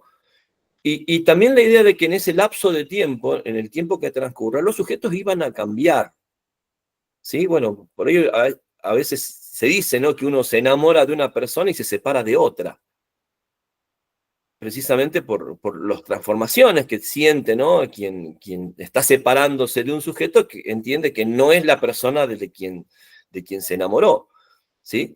Entonces, un poco la idea de esos juegos de identidades, de no tener nunca el mismo nombre, de aceptar de que, bueno, un poco por la enfermedad de ella, todo va a ser cambio constante, hasta que llegue, por supuesto, un punto donde ese cambio llega a un extremo donde termina encerrada en un hospital psiquiátrico. Y bueno, ¿cómo se consigue sostener el amor en ese transcurrir, ¿sí? Y bueno, acá aparece, digamos, la locura con otra valencia, con otro valor, ¿no? De que sea esa locura de ir contra el convencionalismo, de aceptar la transformación del otro, de todas las transformaciones del otro. Un poco creo que eso aparece claramente explicitado en el último capítulo de la novela, que es lo que ha escrito el relato, ¿no es cierto?, de Georges sobre los votos matrimoniales, que a mí también me parece maravilloso ese último capítulo, que la novela termine con esa escena que de alguna forma nos hace pensar en el amor de Georges hacia ella, ¿no? Por supuesto también de ella hacia él, pero creo yo también que la novela es como una reivindicación del amor de él, ¿sí? De esa forma, así como discutíamos un poco sobre la figura de Marronier en la novela de Belvedere, y que muchas veces en la novela sentimental el varón es un poco como un villano, ¿sí? En la historia amorosa, ¿no? El traidor, el infiel, o el maltratador, un poco hay esos estereotipos, ¿no? Y digo, no es que sea siempre así, pero en la novela sentimental muchas veces aparece ese tipo de representaciones. Acá más bien hay una figura masculina, ¿no? Que ama eso que cambia, eso que se transforma constantemente, eso que nunca va a ser igual, ¿sí? Y por supuesto aparece otra concepción de lo amoroso, digamos, vuelvo a insistir, tiene que ver con una concepción que está en el surrealismo, que, bueno, la realidad es cambiante, todo está sometido al paso del tiempo, nada permanece idéntico a sí mismo, no existen las esencias, ¿sí? Entonces, si el amor quiere permanecer, quiere perdurar, lo que debe hacer es estar constantemente adaptándose a ese cambio. Y ser algo que, por supuesto, en vez de ser un estado, ¿sí?, permanente, es algo que se va modificando vitalmente, ¿sí?, constantemente. Por supuesto que el final también, digamos, trágico que tiene la novela, es como una especie de límite hasta dónde se puede llegar a sostener ese amor, ¿no? Porque ahí creo también aparece el gesto de ella, ¿sí? Porque también un poco la muerte va a tener distinta, digamos, valor en relación al gesto que tiene uno con el otro, ¿sí? Y en el gesto del padre, por supuesto, aparece también, o en el padre y de la madre, perdón, en ambos, digamos, el tener presente al hijo. ¿Mm? Entonces acá también, como decías muy bien, creo yo, Teresa, todas estas formas del amor que aparecen en la novela, es una novela breve, que le pone mucho acento en lo narrativo, contar una historia que puede ser hasta simpática, graciosa de ratos, alocada, extraña, ¿sí? Por las características de los personajes, pero que sin embargo me parece que es muy profunda respecto de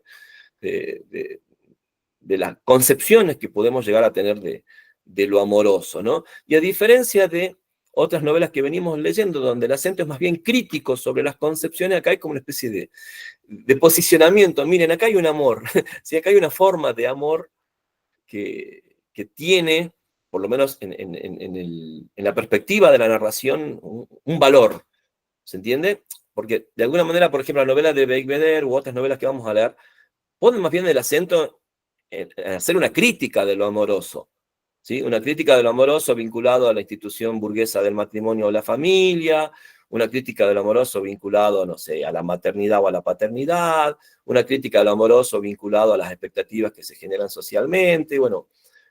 Pero a veces lo que cuesta es mostrar una historia de amor que de alguna manera reivindique ese amor que se está mostrando en la historia, ¿sí? Y me parece que esta novela hace eso. Por supuesto, lo podemos discutir y criticar también, pero creo yo que hay como una especie de postura, ¿no? De toma de posición, que me parece que también es poco común, incluso, creo yo, en la narrativa sentimental contemporánea.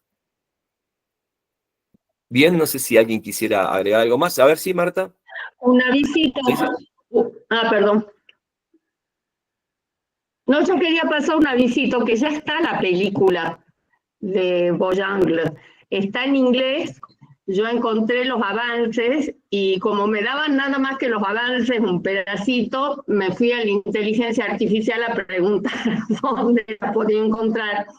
Y me salió que está en Netflix y en Prime, pero cuando entré a Netflix y a Prime, me salió que no está todavía para nuestro país, pero me imagino que ya pronto llegará. Así que hay que estar atentos. Nada más que eso les quería contar. Bueno, pero ya gracias. la vi Hay versión superflua, segunda. me desilusionó superflua, porque era un pájaro muy prolijo. Te lo imaginabas más extravagante a Superflua. Sí, más, A no Doña sé. Superflua. Muy bueno. A ver si, Marta, ahora, ¿tenés el micrófono abierto? Sí. Sí, ya está abierto. No, yo quiero leer así unos pequeños parrafitos. Justamente vos apuntaste, Ariel, al cuidado que el padre tiene con relación a su hijo. Además, la novela es tan sincera, si se puede atribuir esa característica, es que se refiere a la angustia que siente el chico, ¿sí? O sea, no hay ocultamientos. Acá hay en la página 60, él creía que era un juego, esto lo dice el padre, él creía que era un juego, la mayoría de las veces miraba a su madre riendo, pensando que seguía interpretando voluntariamente uno de sus delirantes papeles.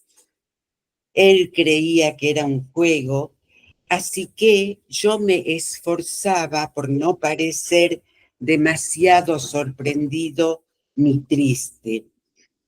Hasta que una noche, tras un día tranquilo, Colette, el nuevo nombre, bueno, dice, le hace un reproche acerca, ¿no es cierto?, de una persona.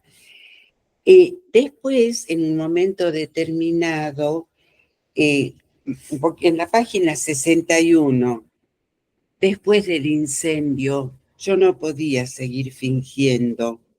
El fuego, el humo, los bomberos, el plástico quemado en los hombros de mi bien amada, la inmensa tristeza que se ocultaba tras su euforia, ya no podían ser el resultado de una broma.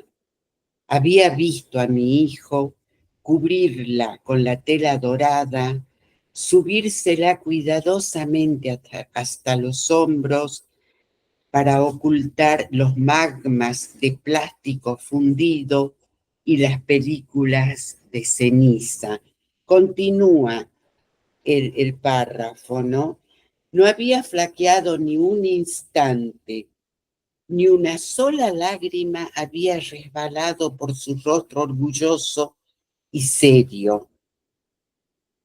Lo único que dejaba traslucir su pena eran sus brazos tensos, con los pequeños puños apretados y hundidos en los bolsillos, pero su expresión había permanecido grave y atenta al hablar de lo sucedido. A ver, esa delicadeza de la que hablamos al comienzo y que hemos estado sosteniendo en el intercambio de hoy, se manifiesta, ¿no? También en distintos pasajes descriptivos, ¿sí? Que sostienen la ternura, que sostienen esa idea que vos has planteado, Teresita. Este trío está apoyado precisamente sobre el amor, ¿sí? Es lo que le permite al padre poder escribir esa historia y al hijo sobrellevar estas transformaciones que se producen en la madre y que ellos ya perciben, ¿no? Así que yo estoy como muy encantada con esta novela. Muchas gracias Ariel, gracias a todos los aportes que han hecho.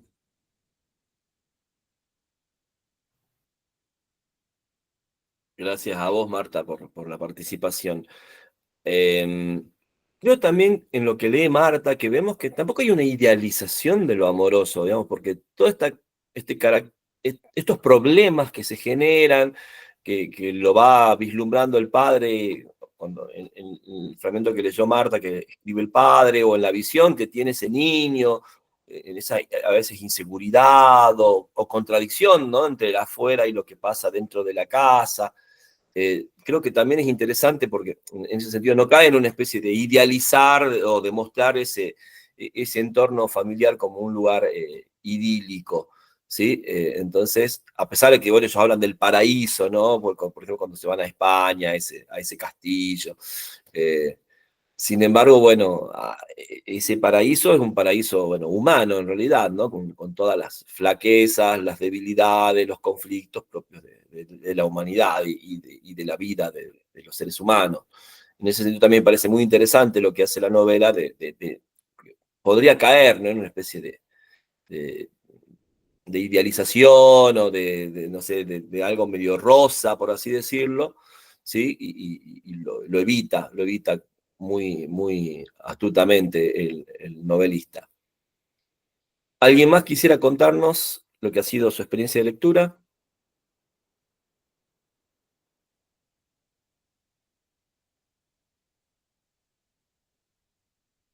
Vamos a ver si Laura, estás con el micrófono apagado. Ay. No, decir también que me encantó, me gustó mucho la novela, me pareció preciosa realmente. Decir eso más que nada, y de acuerdo con todos los aportes que hicieron ustedes, y también sin contar demasiado del final, yo veía que de algún modo hay como una especie de lucidez por parte de ella, ¿no es cierto?, al tomar esa decisión, ¿no? Porque era como una manera de liberar de algún modo a su esposo y a su hijo. Bueno, es preciosa y me encantó cómo está lo trágico, lo cómico y lo trágico, ¿no? Todo el tiempo entrelazado. Eso me pareció muy interesante cómo va haciendo ese juego, ¿no? Y bueno, eso nomás. Hay decir una pequeña cosa que no es nada importante, pero en francés me reía porque el senador, viste que ahí lo llaman el crápula. Y en francés, en realidad, es l'ordure, que es la basura. O sea que me pareció más fuerte todavía, ¿no? Nombrarlo basura. La traducción fue más benévola, digamos. Muy, muy, muy interesante también la figura esa, ¿no? Del senador en ese trío. Bueno, eso nomás decir. Gracias.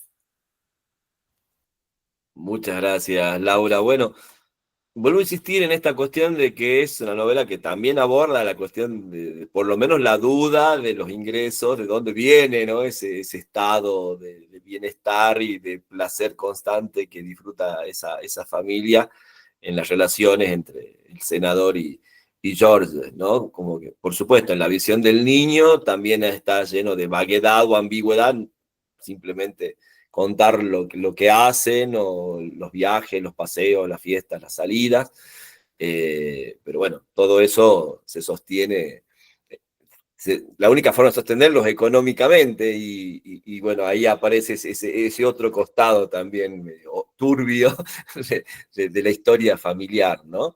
Que también me parece interesante. Toda esa serie de detalles que tiene la novela, creo que hacen, bueno, en la sumatoria la hacen atractiva y muy interesante de leer.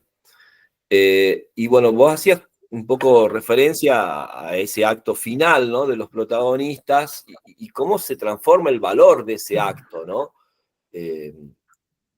Yo recuerdo, bueno, a mí una novela que me impactó mucho en un momento, y se las recomiendo, que es maravillosa, una novela de John Steinbeck, que se llama, se traduce al castellano como La Fuerza Bruta, en inglés en realidad es De Ratones y Hombres, que es la historia de dos amigos que son jornaleros, golondrinas en Estados Unidos de la Gran Depresión, y uno de ellos tiene un problema mental, ¿no? Un retraso madurativo, diríamos hoy, o algún tipo de enfermedad psiquiátrica, y él es un poco un hombre, digamos, una fuerza bruta realmente.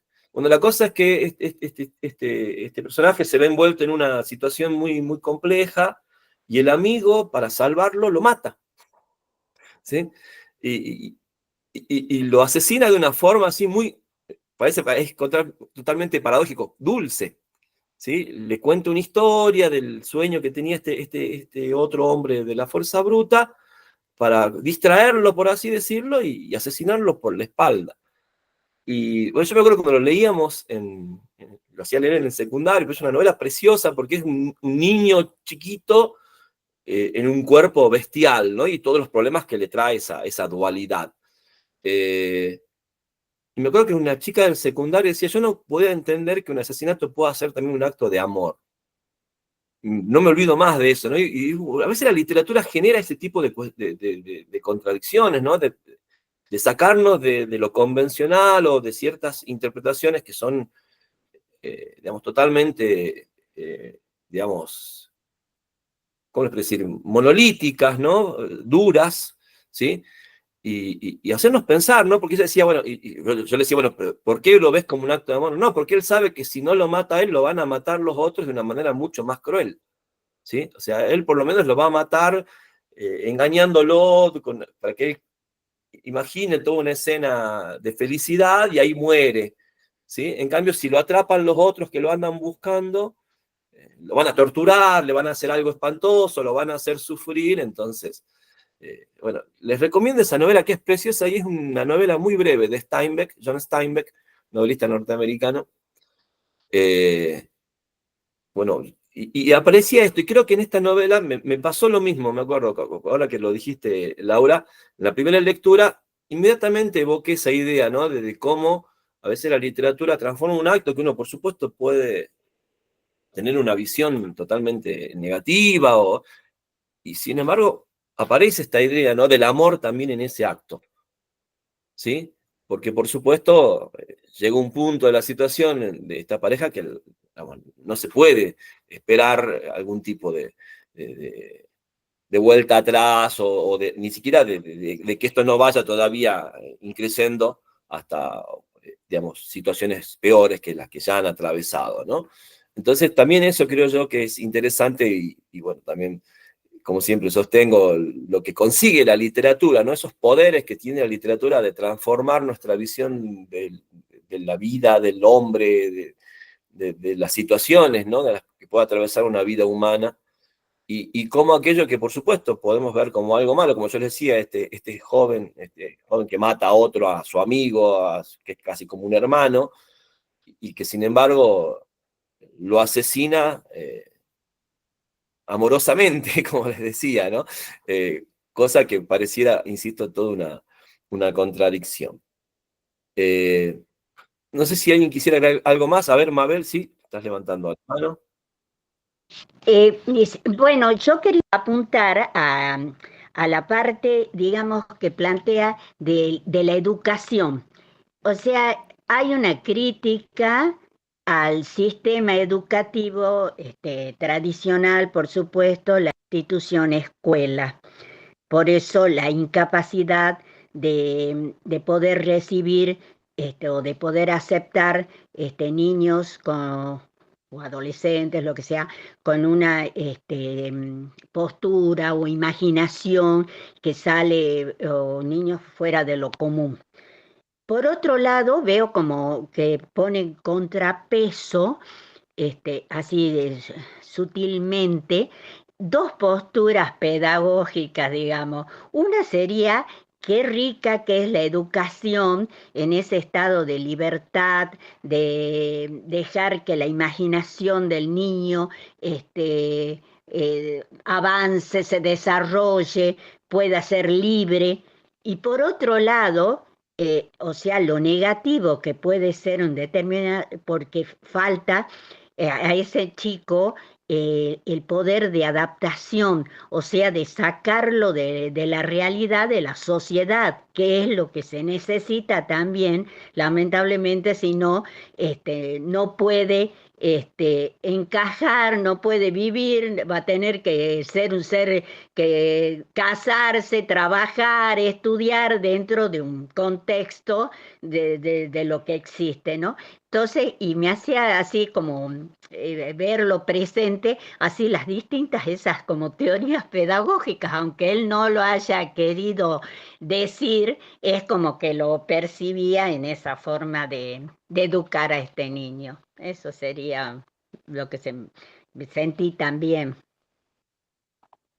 Muchas gracias, Mabel. Bueno, ahí vemos también, ocupa una parte importante de la novela, toda esta cuestión de la vida escolar del narrador bueno, la contradicción y los conflictos que le genera, ¿no? Un poco la educación que recibe en su casa.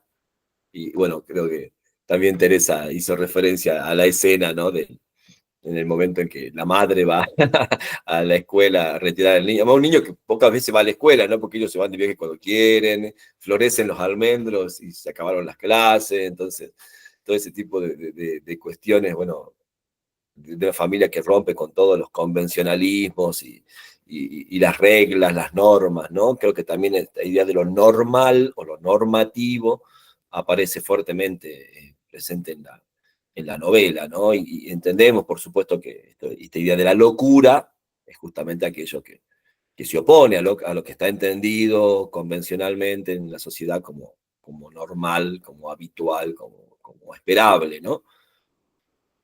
No sé si alguien más quisiera agregar algo. Yo quería, sí, yo quería resaltar una escena que me parece que es emblemática en el sentido de la crítica a las estructuras sociales, cuando el padre llama por teléfono, estando ya en España, a ver si la han encontrado a ella, a la institución policial o al ministerio, no me acuerdo exactamente a cuál institución, y los tres se mueren de risa de lo que le contestan, que aún no la han encontrado, pero que están haciendo los esfuerzos, no sé qué más. Pero es genial, porque ellos tres están ahí y al padre no le importa nada. Él se mofa de todo lo que es Estado, institución social, sea la escuela, sea el sistema de salud, ¿no es cierto? Es como que esa escena me pareció muy emblemática de todo eso. Es muy, además de graciosa, ¿no es cierto? Porque uno los ve a ellos muertos de risa y disfrutando del ver cómo estos tarados siguen buscándola o dicen que la buscan, porque en realidad no la debían buscar nada. Bueno, eso quería agregar. Sí, también una escena muy interesante, porque además también, bueno, la escena de la fuga del hospital es maravillosa, ¿no? O sea, también es realmente... A vos es que a mí me intriga la versión cinematográfica. Por ahí hay novelas que no sé, me gustan tanto que no quiero ver películas basadas en esas novelas, o por ahí a veces pienso que son tan literarias o tienen mucho que ver con la escritura que no sé cómo va a ser traspuesto al lenguaje cinematográfico, pero esta novela puntualmente sí me parece que tiene mucho potencial cinematográfico, ¿no? Tanto por las escenas de la pareja y esta cosa poco convencional de la vida de los personajes, pero bueno, tiene Sí, muchas fíjate, situaciones. los avances están. Sí, el avance sí, En sí he todas las visto el avance. plataformas están los avances. Sí, sí, sí. Por lo menos Bueno, no sé cómo será digamos, el casting, digamos, por lo menos los personajes. la elección de los actores en Sí. relación a las características del personaje me parecían buenísimos. El senador, por ejemplo, me parece, me lo imaginaba más o menos así como lo vi en el tráiler, pero solamente vi el tráiler, no llegué a ver la película. Pero creo yo que hay varias escenas así interesantes para explotar cinematográficamente, habrá que ver qué tal es la adaptación. Bueno, no sé si alguien quiere agregar algo más respecto de la novela. Si no, también hablamos un poco de lo que vamos a hacer la próxima semana. Bueno, el próximo sábado tenemos un nuevo encuentro y la propuesta de lectura es la novela Una bestia en el paraíso de Cécile Coulomb. Cécile Coulomb, que es una novelista joven también, nació en el año 90, 1990, y esta es una novela del año 2019, si mal no recuerdo. Sí, 2019. Que también tuvo mucho reconocimiento. Coulomb pertenece a esa novelística del siglo XXI ligada al regionalismo, ¿no? A la representación de la vida rural, de salir, ¿no? de la gran ciudad, sobre todo en el caso francés de París. Y bueno, es una novela muy cruda que nos va a presentar otra otra representación, otra visión sobre lo amoroso. Así cuando uno hace asociaciones, como yo les dije, algunas escenas que uno por ahí se imagina, como yo les decía acá, no sé, había partes que me hacía acordar a La espuma de los días, o se me vino el recuerdo del final de Ratones y Hombres de Steinbeck, cuando, más que nada por lo que había dicho mi alumna, ¿no? Pero esas cosas que a veces un alumno dice en clase y al profesor le quedan grabadas porque no se espera ese tipo de interpretaciones, ¿no? Y uno después también se las apropia.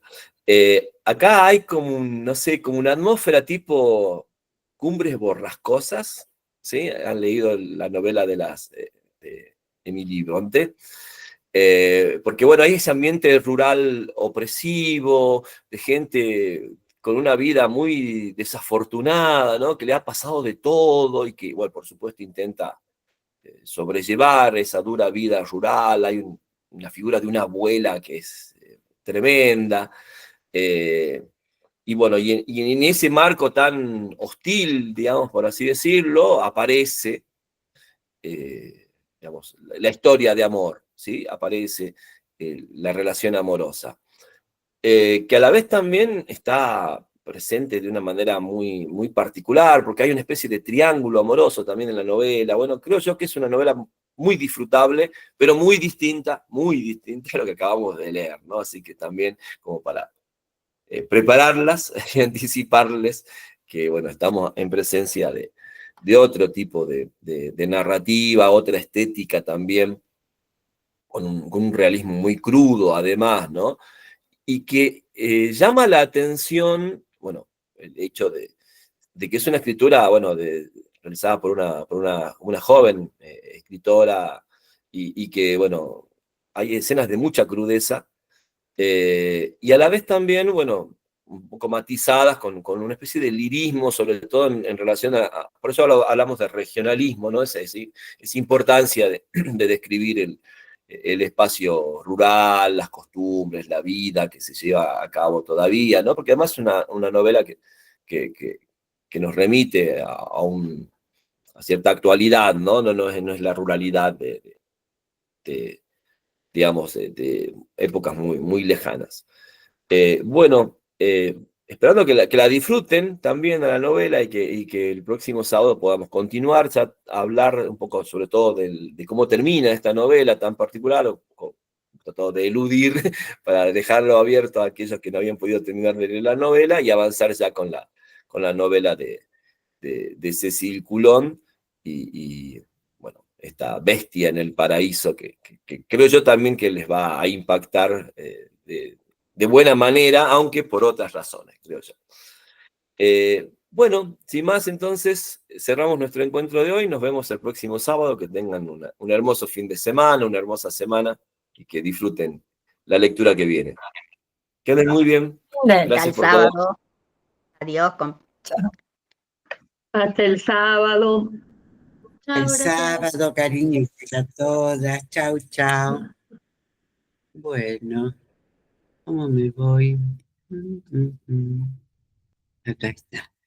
Chao, Tere.